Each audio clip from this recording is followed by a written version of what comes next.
Hey everyone, this is Crave here, and in today's video, we're going to be going through the top 5 teachers who bullied their students. And usually when you think of bullies, you think of kids bullying other kids, except for this video we're going to be going through teachers who bullied kids instead. And I don't know why I'm repeating myself basically, because this is why people hate YouTubers. But anyways, before we get into this list, I really appreciate it if you guys could leave a like in the video. If we can break 10,000 likes, that would be insanely awesome. I really appreciate that. Also, make sure to comment down below and tell me if you've ever been bullied by one of your teachers at some point in time. Tell me the story behind that. And also make sure to subscribe to the channel if you haven't already, because that always really helps out. But let's go ahead and get into this top 5. And in the number 5 spot, we've got a little girl. She's really young. I think she's in like 1st grade or something like that in elementary school. And her teacher literally cut off part of her hair because she wouldn't stop messing with her hair. Like, you know, twirling it, messing around with it. Because she had braids in, so she was like playing with them and stuff like that. And the teacher got pissed off about it. 7-year-old Lamaya Cameron sports a few dozen braids, but one is conspicuously absent. She told me to stop playing with it and then cut it off and send me back to my desk. Lamaya is a 1st grader at Congress Elementary and says her teacher used a classroom scissors to cut off one of the braids after she absent-mindedly kept playing with them. Tell me how you play with your hair. Show me what that means. I wasn't playing that loud. I was doing this. She says the teacher called her to the front of the room and cut it in front of the whole class. What did you do? I went to my desk and cried. And they was laughing. She threw it away. And she said, now what you gonna go home and tell your mama?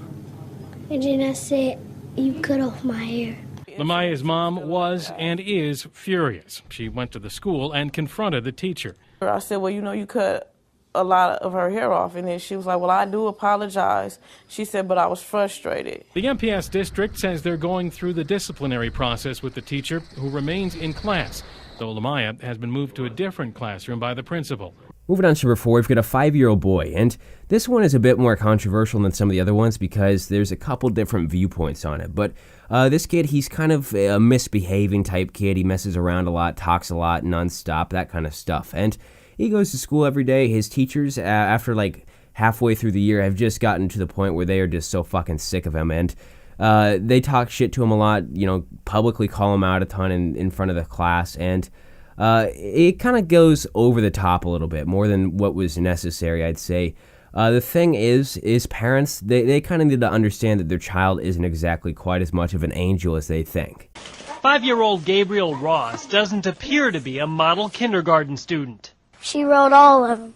His daily behavior folder he and his parents showed us Right here. is filled with phrases like talked nonstop, interrupting the teachers, terrible day, and talked nonstop today.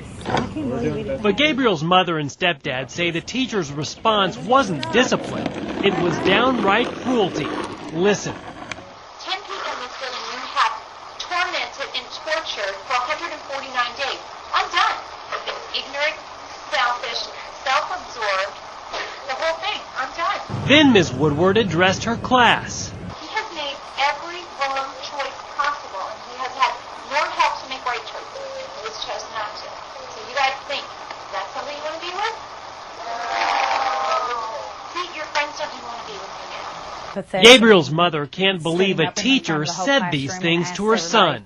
When you treat a child like they're bad, they're going to be bad. Gabriel's mother, who also attended this school when she was growing up, says she took her son out of it the day after she heard that recording on April 15th, and he hasn't been back.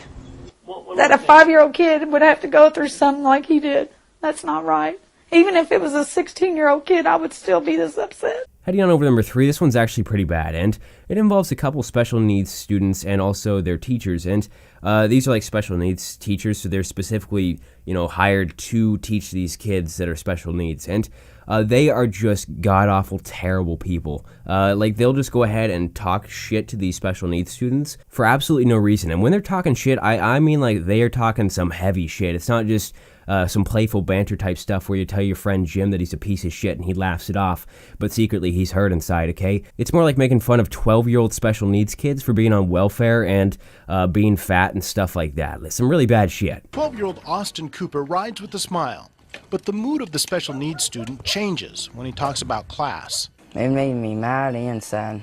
He says he's been blistered with insults. They call me stupid and retarded. So who could say that to a special needs student or any student?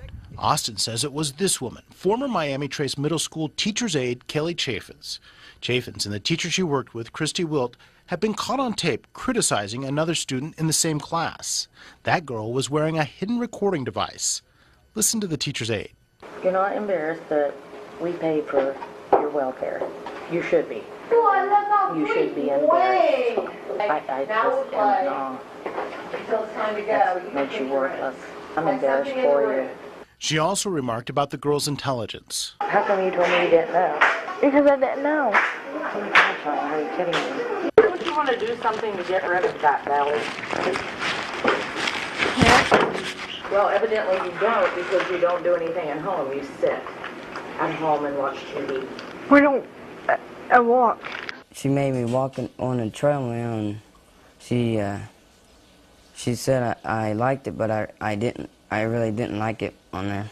Moving on to number 2, this one's actually really similar to another one on the list, but this kid, he's disabled. I do believe he has autism, so he's in his own classroom with specific teachers full of other disabled kids, and the thing is, the teachers, just like in the other one, kind of like this one, they are complete and total horrible people, and they picked on all the kids, and this kid specifically even harder, and apparently this kid, he wasn't a very violent kid. He's never shown any sign of violence. But right as he started getting taught by these new teachers, his parents were getting a lot of phone calls that he was being violent with those teachers. And it just didn't make sense to their parents. They had like a behavior person come in, and it didn't make sense to him either. So eventually, after 6 months of his kid, having problems with all this, he sent him to school with a wiretap. And what he found out was a bit shocking. Stuart Chaffetz heard that his 10-year-old autistic son, Akian, was becoming violent while in class at this school in Cherry Hill, New Jersey.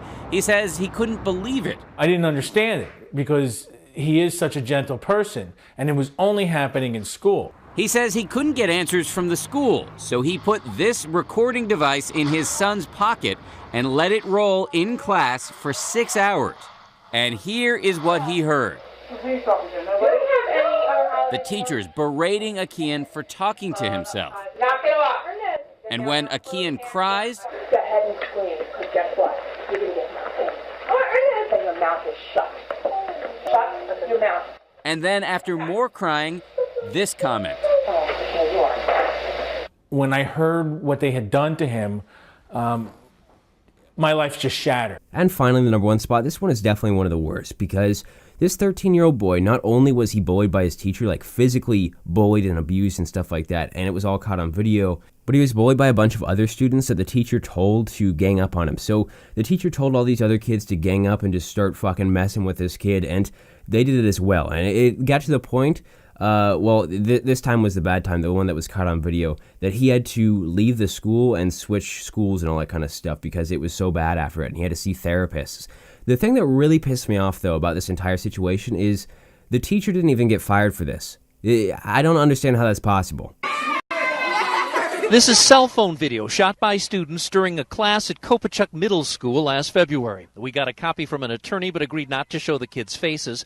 She is representing the 13-year-old boy on the floor, covered up by chairs. It was a teacher-led bullying incident of epic proportions. Joan Mell, not revealing the boy's name or the name of his family, but she says they're all traumatized by what happened under the classroom supervision of teacher John Rossi. Sure, the teacher poked him in the belly. The teacher turned around and put his bottom up in his face and said he felt gassy. Hey, and by the way, I'm feeling kind of gassy. He had a pillow placed on his face where he couldn't breathe for several seconds. He had his own socks shoved into his mouth. The Peninsula School District says it got a look at those videos right after the incident. I was horrified by what I saw. And acted quickly. We immediately placed the teacher on leave. After an internal investigation, Rosie was suspended for 10 days, reassigned as a substitute teacher for the rest of the school year, given new classroom management training, and assigned to a different middle school this fall. We took what we think is pretty significant disciplinary action against the teacher. John Rosie apologized after the incident, explaining he didn't view the incident as, quote, anything more than harmless childhood horseplay. But the boy's attorney says the teen hasn't been able to return to class after the incident, has switched schools, and required psychiatric therapy. It wasn't horseplay because there was no play going on. Those are all the clips that I have for today's video. Hope that you guys did enjoy it. If you did, make sure to leave a like in the video. If we can break 10,000 likes, that would be insanely awesome. I really appreciate that, you guys. Also, make sure to comment down below and tell me if you've ever been bullied by a teacher or something like that, and tell me which one of these teachers was the worst out of all of them. And if you guys want to subscribe, do that as well. It always really helps out. And if you want to see another video kind of similar to this one, make sure to go ahead and check out my last video. It's the top 10 hilarious banned from PlayStation and Xbox Live reactions. So people getting banned from those things and getting real pissed off about it, that kind of stuff. I'll leave a link to it down in the description and also an annotation in the outro screen. But that's it for this one, guys. Thanks for watching. I'll see you later. Shabang, bitches.